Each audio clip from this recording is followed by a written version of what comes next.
खालिद साहब, कैसे शौक पैदा हुआ इस चीज़ का? स्कूल के ज़माने में पॉइंट्स की कबड्डी होती है कि आपने किसी को पकड़ दिया और वो आपको उठा के ले गया तो पॉइंट्स उसको मिल जाएगा। तो इस वजह से मैंने जिम ज्वाइन किया और मैं शौक साहब के जिम में आया और 94 में शौक साहब ने पहली दफ़ा एज ए कोच मेरा नाम जो है ना वो एसोसिएशन को दिया कि जनाब जिम की टीम ये मलिक साहब लेके आएंगे शौक जिम की। पंजाब स्पोर्ट्स बोर्ड हमारे जो है उसकी कोई एफिलेशन देता है, इसमें कमर्शलाइज़ करें ताकि इसमें मल्टीनेशनल कंपनीज़ आएँ और प्लेयर्स का जो है ना वो भला हो। जब तक बंदा पाकिस्तान में नेशनल लेवल पर नहीं जाता उसको जॉब भी नहीं मिल सकती। यानी आप कहना चाह रहे हैं कि मुख्तलिफ फेडरेशन का होना नुकसानदेह है, और दूसरा कि जब एक फेडरेशन नहीं है उसकी वजह से हमें स्पॉन्सर भी नहीं मिल पाते, वो किसी को भी नहीं मिल पाते, और ये बॉडी बिल्डिंग का नुकसान है। ये हमें क्या करना चाहिए इसके अंदर बॉडी बिल्डिंग को बेहतर करने के लिए? बॉडी बिल्डिंग को बेहतर करने के लिए सबसे पहले तो इसकी प्रॉपर एक सरपरस्ती होनी चाहिए कि जो बंदा नेशनल लेवल पे आके कुछ अचीव कर लेता है ना, अब वो खबरों में आ गया, गवर्नमेंट की नज़र में भी आ गया है। अब हर बंदे का मुकद्दर अरशद नदीम जैसे तो नहीं, मल्टीनेशनल कंपनी उसको उठा ले, स्पॉन्सर करे, अपना ब्रांड बना ले। फिल्म स्टार्स को भी बनाते हैं, क्रिकेटर्स को भी बनाते हैं। हर बंदे के अंदर होता है कि यार मैं कुर्सी पे बैठूं और मैं कुर्सी ना छोड़ूं। जिसको कुर्सी नहीं मिलती वो फिर उसके पैरेलल कुछ ढूंढ लेता है। हम कहने को तो हम मुसलमान हैं जी जी, मगर हम ये समझते हैं शायद कि इज्जत और जिल्लत ये कुर्सी देगी, मगर इज्जत और जिल्लत का मालिक तो अल्लाह है, अल्लाह ताला की ज़ात है। जी नाज़रीन, अभी हमारे साथ बहुत ही ख़ास मेहमान हैं जिन्होंने इस जिम के अंदर भी बड़ी खिदमात पेश की और बहुत से प्लेयर जो है ना यहाँ से तैयार किए। जो मिस्टर पाकिस्तान, मिस्टर पंजाब, वो भी इनके हाथ से निकले। ये उस्ताद शौकत साहब के शागिर्द हैं और उनके साथ ट्रेनिंग करवाते रहे हैं। बहुत से mister Punjab, mister Lahore, mister Pakistan यहाँ से ट्रेनिंग करके गए इनके हाथ से। और अभी जो है ये पंजाब बॉडी बिल्डिंग एसोसिएशन के जनरल सेक्रेटरी हैं और साथ ही साथ ये अपना जिम भी चला रहे हैं और बॉडी बिल्डिंग के लिए इनकी बहुत ज़्यादा खिदमात हैं। ये सारी लाइफ इसी चीज़ में गुजार दी। मलक खाला नवाज़ एक मशहूर मरूफ शख्सियत है लाहौर की। माशाल्लाह ये हमारे नौजवानों के लिए एक मॉडल है कि इन्होंने ख़ुद भी ट्रेनिंग की और बहुत से नौजवानों को आजकल ट्रेनिंग दे भी रहे हैं। जी मलक खालिद साहब, कैसे शौक़ पैदा हुआ इस चीज़ का? बिस्मिल्लाहिर्रहमानिर्रहीम। अब बेसिकली मेरा ताल्लुक़ एक देहाती फैमिली से है और मेरी फैमिली जो है ये शुरू से कबड्डी और आर्म रेसलिंग। एक आर्म रेसलिंग होता है जो ये थम से होता है और एक जिसको पंजाबी में कहते हैं बिनी फड़ना। और मैं बड़ा कमज़ोर था अपनी स्कूलिंग टाइम में। स्कूल के ज़माने में पॉइंट्स की कबड्डी होती है कि आपने किसी को पकड़ दिया और वो आपको उठा के ले गया तो पॉइंट्स उसको मिल जाएगा। तो इस वजह से मैंने जिम ज्वाइन किया और मैं शौक साहब के जिम में आया 84-85 में। और यहाँ पे उस वक्त जो मैंने जिम देखा उसमें डॉक्टर साहब थे, तारा भट्ट था, मुजाहिद, बहुत सारे लोग को ना कि शौक साहब रेलवे के कोच थे और रेलवे के जो प्लेयर लेज़ी हो जाते थे वो यहाँ पर ट्रेनिंग के लिए आते थे। तो एक ना बड़ा मोटिवेशनल सा माहौल होता था। मेरा क्यों ना कि वो स्कूलिंग टाइम था और मैं टीन एजेस में था, तो मुझे बड़ा शौक़ पैदा हो गया मैं तगड़ा हूँ। और मैंने तगड़ा होने के लिए और इसको सीखने के लिए शौक साहब के साथ ना आसा मेरी एक बॉन्डिंग बनती गई। और अल्हम्दुलिल्लाह शौक साहब का जो लास्ट मुकाबला उन्होंने खेला मिंटो पार्क में जिसमें सिलेक्शन थी एशिया के लिए और शौक साहब नंबर 1 सेलेक्ट हुए, लेकिन कुछ फेडरेशन की कबात और कुछ फ़ंड ना होने की वजह से उन्हें नहीं लेके गए। तो उसके बाद एक छोटा सा गैप आ गया। फिर उसके बाद 93 से हमारे जिम के लड़के चैम्पियन होने शुरू हुए और 94 में शौक साहब ने पहली दफ़ा एज ए कोच मेरा नाम जो है ना वो एसोसिएशन को दिया कि जनाब जिम की टीम ये मलिक साहब लेके आएंगे शौक जिम की। और 94 से लेके 2012 तक 2012 तक मैं शौक साहब की टीम लेके जाता रहा हूँ, जिसमें बहुत सारे लड़के हैं जो मुख्तलिफ प्लेटफॉर्म में जीते हैं। अमानत है, शवाक भट्ट है, मोहम्मद हनीफ है, शुएब ज़हूर है, मुदस्सर खालिद है और बहुत सारे नाम हैं। और ये सफ़र इसी तरह चलता रहा और मैं ख़ुद भी मैंने एक अरसे के बाद कुछ ऐसे मामला हुए कि कुछ लोगों ने कहा कि अगर ये इतना बड़ा कोच या ट्रेनर है ये शौक साहब का तो ये खुद क्यों नहीं चैम्पियन होता। तो उस दौरान मैंने इलेक्शन भी कंटेस्ट किया था और मैं काउंसलर बन चुका था, वो भी मैंने 2 टर्न्योर गुजारे हैं। तो फिर आपको गुस्सा आ गया कि कुछ करना है? मैंने कम बैक किया। उसकी वजह ये थी कि मोहम्मद हनीफ मिस्टर पाकिस्तान जो है, ये मिस्टर पाकिस्तान हुए, मेरे घर आए, मेरे बेटे ने देखा ना तो वो कहते यार बाबा आपके सब लड़के जीतते हैं, आप कभी स्टेज पे नहीं आते। तो फिर 2007 में मैंने कम बैक किया और मैं मिस्टर लाहौर हुआ फिर वहाँ से मेरी ये जर्नी दोबारा स्टार्ट हुई। उसके बाद डिवीज़न जीता, पंजाब जीता, फिर मैं डिपार्टमेंट में आ गया, मिस्टर पाकिस्तान रेलवे हुआ। रेलवे से स्किप करके मैं फिर वापडा की तरफ चला गया, उनकी तरफ नेशनल चैम्पियन हुआ, और ये मेरी सारी जर्नी है। हाँ, आपने बहुत से लोगों को ट्रेनिंग दी और ख़ुद भी स्ट्रगल की और टाइटल हासिल किए। अभी आप क्या देख रहे हैं आगे? अभी ज़ाहिर कि आप अपना जिम भी चला रहे हैं। जी जी। बॉडी बिल्डिंग कहाँ दे रहे हैं? बॉडी बिल्डिंग में ज़रूरत से ज़्यादा फेडरेशनों के आने की वजह से उसका म्यार ख़त्म हो गया है। पहले एक मिस्टर पाकिस्तान होता था, तो वो बंदा जब मिस्टर पाकिस्तान होता वो बाहर भी मेडल लेके आता था, गेन करता था।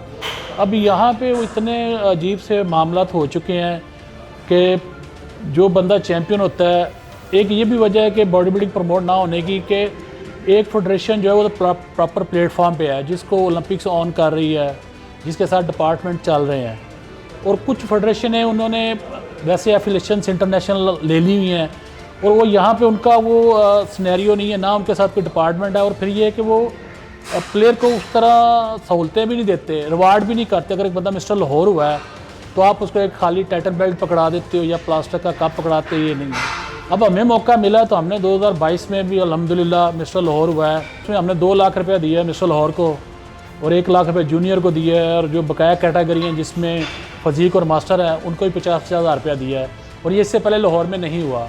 और 2023 में हमने 3 लाख रुपया दिया है मिस्टर लाहौर को, और 1.5 लाख रुपये जूनियर को दिया है, और जो ईच कैटेगरी दूसरी हैं जिसमें फजीक और मास्टर है 75 हज़ार उनको दिया है। इससे पहले किसी फेडरेशन ने नहीं किया। हालांकि सारी फेडरेशन एडवर्टाइजमेंट करती हैं, बड़ा कुछ बोलती हैं। मेरा सिर्फ एक ही इंटरव्यू आता रहा जिसमें मैं बाहर ये कहता रहा कि हम एक अच्छा कैश प्राइज़ देंगे। ना तो हमें स्पोर्ट्स बोर्ड पंजाब की कोई सरपरस्ती थी, ना किसी और की थी, इसके बावजूद हमने ये सारा कुछ किया है। पंजाब स्पोर्ट्स बोर्ड को मैंने अपने मुकाबलों के हवाले से इन्फॉर्म भी किया था, उनकी तरफ से मेरा लेटर भी आया कि आप अपनी एफिलिएशन शो करो। मैं उनके पास गया, प्रॉपर एक थ्रू प्रॉपर चैनल में चला ना। लाहौर का जब मैंने मुकाबला कराया, मैंने डीसी साहब को एप्लीकेशन दी कि मैं इस तरह मुकाबला हम करवाने जा रहे हैं अपनी एसोसिएशन से, तो आप उसके लिए हमें इजाज़त दें, और ये हमारा वेन्यू है। तो उन्होंने उसके लिए मुझे जो है ना वो सिक्योरिटी और सारा कुछ किया। उसके बाद मैंने अगले मुकाबलों के लिए पंजाब स्पोर्ट्स बोर्ड के अंदर भी एप्लीकेशन दी कि जनाब ये हम पंजाब का मुकाबला करवाने जा रहे हैं, तो इसके लिए आप हमारी सरपरस्ती करें। तो उस वक्त उन्होंने नहीं की, हमारे ये मुकाबले ख़त्म हो गए। उसके बाद मुझे स्पोर्ट्स बोर्ड से एक लेटर आया जी कि आप आके अपनी एफिलिएशन शो करें। मैं उनके पास गया, मैं उन्होंने जाके अपना दिया कि जनाब ये हमें पाकिस्तान बॉडी बिल्डिंग फेडरेशन जो है वो ऑन कर रही है, और ये हमें ओलंपिक्स ऑन कर रहा है। तो मैंने सारा उधर मवाद पेश किया। उसके बाद अभी तक पंजाब स्पोर्ट्स बोर्ड की तरफ से हमें कोई रुजू नहीं किया गया, हमें उनकी सरपरस्ती चाहिए। अभी जो प्रीवियस मुकाबले हमने करवाए हैं लाहौर के 22 में और 23 में, उसमें हमने 2 लाख और 3 लाख रुपया दिया है। तो ये हमने किसी गवर्नमेंट से लेके नहीं दिया, ये सेल्फ फाइनेंस। मैं चाह रहा हूँ कि अगर हमें गवर्नमेंट अदारा जो है पंजाब स्पोर्ट्स बोर्ड हमें जो है उसकी कोई एफिलिएशन देता है, तो हम इसको कमर्शलाइज़ करना चाहते हैं। जिस तरह इनका पंजाब स्टेडियम हम इसमें कमर्शलाइज़ करें ताकि इसमें मल्टीनेशनल कंपनीज़ आएँ और प्लेयर्स का जो है ना वो भला हो। अब एक बंदा अपनी ज़िंदगी लगाता है, एक लेवल तक जाता है, जब तक बंदा पाकिस्तान में नेशनल लेवल पर नहीं जाता उसको जॉब भी नहीं मिल सकती। जो डिस्ट्रिक्ट डिवीज़न और प्रोविंशियल लेवल के प्लेयर हैं उनकी सपोर्ट इसी तरह हो सकती है कि इसमें मल्टीनेशनल कंपनीज़ आएँ, और वो तब आएंगी जब मल्टीनेशनल कंपनीज़ को नज़र होगा कि यार जो पंजाब स्पोर्ट्स बोर्ड है या गवर्नमेंट है वो इस फेडरेशन को ऑन कर रही है। और ये जो फेडरेशनों का मामला ये गवर्नमेंट को खुद देखना पड़ेगा कि कौन सी फेडरेशन कहाँ पे एग्जिस्ट कर रही है। अब एक बंदा है, इंटरनेशनली बहुत सारी फेडरेशंस है, और वो प्राइवेट तौर पे उनकी एफिलिएशन ले लेता है कुछ डॉलर पे करके, और यहाँ पे वो अपना एक बिज़नेस स्टार्ट कर देता है, उससे अर्निंग कर रहा है। जब लड़का पार्टिसिपेट करता है उससे जिम की भी फ़ीस ली जा रही है, लड़के की पार्टिसिपेशन फ़ीस भी ली जा रही है, और उसके अलावा भी वो फ़ंड जनरेट करते हैं जो उनके मुखैर ज़रात है जिनको वो लोग स्टेज पे बुलाते हैं। अगर ये एक प्रॉपर प्लेटफॉर्म होगा जिस पे ये एक ही फेडरेशन एग्जिस्ट कर रही होगी, तो उसकी वजह से जो भी प्लेयर नेशनल लेवल पे आएंगे उनको फिर फाइनेंशियली बाहर जाने के लिए कोई प्रॉब्लम नहीं होगी। यानी आप कहना चाह रहे हैं कि मुख्तलिफ फेडरेशन का होना वो नुकसानदेह, और दूसरा कि जब एक फेडरेशन नहीं है उसकी वजह से हमें स्पॉन्सर भी नहीं मिल पाते, वो किसी को भी नहीं मिल पाते, और ये बॉडी बिल्डिंग का नुकसान है। ओवरऑल जो भी गेम्स है ना उनका यही से सफ़र कर रही है ना कि एक गेम है और उसकी 3-3, 4-4 फेडरेशन एग्जिस्ट कर रही हैं। यानी कि जब स्पॉन्सर मिलेगा तो ये हमारी स्पोर्ट्स जो है ना वो तरक्की करेगी, बॉडी बिल्डिंग तरक्की करेगी। बिल्कुल। उसमें जो प्लेयर हैं उनके कैंप भी लगेंगे, वो बाहर भी जाएंगे। कंपनियां जब स्पॉन्सर करेंगी तो जाहिर है कि वो आगे निकलेंगे। अभी हमारे सामने मसाले भी हैं कि जैसे कि शाहजेब रिंद, जी जी बिल्कुल, वो पाकिस्तान में था तो कुछ भी नहीं था, जब वो अमेरिका में चला गया, स्पॉन्सर मिला, तो आज वो इंटरनेशनल प्लेयर बन चुका है, पाकिस्तान का नाम रोशन कर रहा है, पाकिस्तान को प्रेजेंट कर रहा है। जी बिल्कुल। तो इसी तरह आप चाहते हैं कि बॉडी बिल्डिंग को भी इसी तरह स्पॉन्सर मिले तो ये तरक्की कर सकती है। जी बिल्कुल, ठीक है। और आप क्या समझते हैं इसमें कुछ जो बेहतरी लाई जा सकती है, या हमें क्या करना चाहिए इसके अंदर बॉडी बिल्डिंग को बेहतर करने के लिए? बॉडी बिल्डिंग को बेहतर करने के लिए सबसे पहले तो इसकी प्रॉपर एक सरपरस्ती होनी चाहिए कि जो बंदा नेशनल लेवल पे आके कुछ अचीव कर लेता है ना, अब वो ख़बरों में आ गया, गवर्नमेंट की नज़र में भी आ गया है। अब हर बंदे का मुकद्दर अरशद नदीम जैसे तो नहीं है कि उसने वो बाहर जाके अचीव कर लिया, वापस आया तो मिलियनियर बन गया। जो बंदा नेशनल लेवल पे आ गया, अगर उस वक्त गवर्नमेंट उसको सपोर्ट करे, कोई कंपनी जो है मल्टीनेशनल कंपनी उसको उठा ले, स्पॉन्सर करे, अपना ब्रांड बना ले, फिल्म स्टार्स को भी बनाते हैं, क्रिकेटर्स को भी बनाते हैं, तो एक जो ये दूसरी जो गेम्स हैं जैसे एक क्राइटेरिया होना चाहिए, एक क्राइटेरिया होना चाहिए जिसमें जो लेवल बंदा अचीव करे तो उसको हुकूमत उठाए, या कोई ऐसे हमारी कंपनीज या स्पॉन्सर जो है ना उसको उठाएं और वो आगे लेके जाए। जी बिल्कुल। इसमें जैसे देखें ना कि ऊपर पाकिस्तान स्पोर्ट्स बोर्ड मौजूद है, नीचे पंजाब स्पोर्ट्स बोर्ड मौजूद है, तमाम प्रोविंशियल का अपना अपना स्पोर्ट्स बोर्ड है, तो वो स्पोर्ट्स बोर्ड एक क्राइटेरिया सेट करें कि यार इस मेरिट पे ये प्लेयर आता है, अगर उस मेरिट पे वो प्लेयर आ रहा है तो फिर उसके लिए वो कहीं ना कहीं से तो कोई कंपनी अरेंज करें, या कोई ऐसी अपनी एक जो उनको अगर एक डिपार्टमेंट चल रहा है तो उसको फंडिंग आ रही है, उसके अपने पास ही फंड है। एक मैं यहाँ पे सवाल करना चाहता हूँ, आप क्या समझते हैं ये ज़्यादा फेडरेशन बनने की वजह क्या? ज़्यादा फेडरेशन बनने की वजह जो मैं समझता हूँ वो ये है कि हर बंदा जो है ना वो इज़्ज़त का भूखा है, कहीं ना कहीं उसके अंदर वो प्यास और भूख है जो उसको टिकने ही दे रही।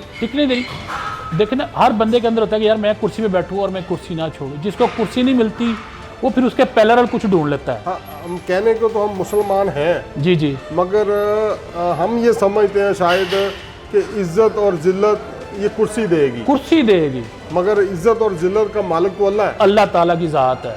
मगर हम लोगों से उम्मीदें लगा बैठते हैं। लोगों से उम्मीदें, जब हम अल्लाह से उम्मीद लगाएंगे, अपना किबला दुरुस्त करेंगे और कोशिश करेंगे कि अगर मुझे बॉडी बिल्डिंग ने इज्जत दी है, या मैं हॉकी का प्लेयर, मुझे हॉकी ने इज्जत दी और मैंने इसको वापस कुछ रिटर्न करना है, और मैं अपने साथ जो कुलीग है, अब देखिए ना कि एक सिस्टम है, अगर क्रिकेट है तो उसमें 11 प्लेयर है, तो 11 प्लेयर वन रैंकिंग में नहीं होंगे, हर बंदे की स्टेप बाय स्टेप। इसी तरह कोई भी गेम उसकी यही होती है, सिर्फ बंदे को दिल बड़ा करना पड़ता है कि अगर से आप हैं, आप टॉप नंबर 1 है, तो मैं को आपको नहीं जीतना, मुझे अपनी गेम की प्रमोशन चाहिए, मैं सेकंड में हूँ तो मुझे सेकंड को एक्सेप्ट करना चाहिए कि यार ये बंदा हाफसा नंबर 1 है, मैं सेकंड दूसरे नंबर पे और हम इकट्ठे चलेंगे तो गेम प्रमोट होगी। अगर मैं हाफसा को बीट करने चला जाऊँगा तो हाफसा तो बीट नहीं होंगे, मेरी गेम ही बीट हो जाएगी।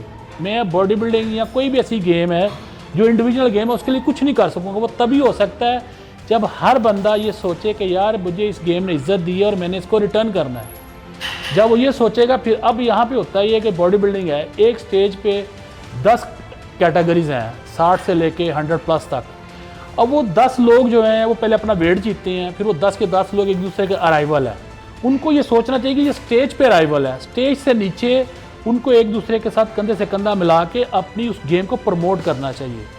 अगर वो वहीं पे ये शुरू हो जाएंगे कि मैंने अब 10 लोग परफॉर्म कर रहे हैं, 10 में से एक विनर है, एक ही मिस्टर पाकिस्तान होता है, अगर वो 10 के 10 इस चीज़ में लग जाएंगे यार हमने इसको बीट करना, तो फिर प्रमोशन नहीं हो सकती। अगर एक बंदा सेकंड हो गया, उसको मेहनत करनी है अगले साल उसके लिए जाने के लिए, ना कि वो उसको छोड़े और दूसरी कोई फेडरेशन जो है उधर से जाके चैंपियन हो जाए। अब देखें ना, IFBB का एक म्यार है, जो बंदा इधर मिस्टर पाकिस्तान होता है नज़र आता है यार ये वाकई मिस्टर पाकिस्तान है, और बकाया जो 5-6 फेडरेशन एग्जिस्ट कर रही हैं उनका मिस्टर पाकिस्तान आपको नज़र आएगा, तो वो कपड़ों में भी नज़र नहीं आ रहा था यार ये मिस्टर पाकिस्तान, लेकिन उसने बेल्ट उठाई होती है। अब उसके बेल्ट डालने की वजह से वो जो रियल मिस्टर पाकिस्तान है उसकी वो बेल्ट की वैल्यू ख़त्म हो गई है। नेशनल गेम के साथ मिस्टर पाकिस्तान ओलंपिया का टाइटल होता था, 2 साल बाद एक दफ़ा होता था, जिसमें ये भट्ट साहब मरहूम 4 दफ़ा नेशनल अपना मिस्टर पाकिस्तान ओलंपिया हो चुकी हैं। मेरे टीचर शौक साहब 2 दफ़ा मिस्टर पाकिस्तान ओलंपिया हैं।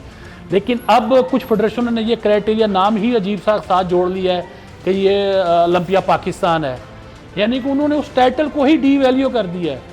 पहले ये होता था कि 2 साल इंतजार होता था यार नेशनल यानी गेम्स कि हो उसमें जो मिस्टर पाकिस्तान थे वो भी हिस्सा लेते थे, मिस्टर नए पाकिस्तान लोग में, यानी कि वो चैंपियन में से एक चैंपियन निकल के आता था। जी, उसमें पाकिस्तान का म्यार बेहतर हो रहा था, बेहतर। और वहाँ से प्लेयर निकल के वो इंटरनेशनल लेवल पे जाते थे। देखिए ना, उसी वजह से तो ये भट्ट साहब इंटरनेशनली मेडलिस्ट हुए, मासूम भट्ट साहब हुए, ये भट्ट साहब हुए, शौकत शहजादा, खालिद अली, इमरान कुरैशी, अशफाक भट्ट हमारा MBC गोल्ड अमेरिका में गोल्ड मेडलिस्ट हुआ, ये इसी वजह से ये चीज़ें हुई ना। तो अगर फेडरेशन ज़्यादा होती है कि म्यार नीचे जाता जाएगा। डॉक्टर साहब भी इसी में, डॉक्टर साहब इसी में एशियन ब्रॉन्ज मेडल हुए हैं, और वो भी मेरे टीचर के शागिर्द शौक साहब के, और इसी जिम से उन्होंने मिस्टर लाहौर और पंजाब और पाकिस्तान यहीं से उन्होंने सारा विन किया। जी बहुत अच्छी गुफ्तगू रही मलक खालिद नवाज साहब से। इंशाअल्लाह ताला नेक्स्ट भी हमारी इस तरह इंटरव्यू होते रहेंगे। हमारा मकसद एक ही है कि स्पोर्ट्स के फ़रोग के लिए हम क्या कर सकते हैं।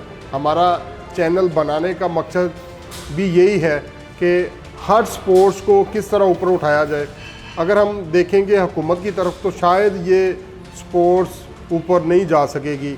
इसके लिए ज़रूरी है कि हम अपने तौर पे पर्सनल एफर्ट से हम इस स्पोर्ट्स को ऊपर लेके जाएं। जी बहुत शुक्रिया मलक खालिद नवाज साहब, आपने टाइम दिया। जज़ाकल्लाह।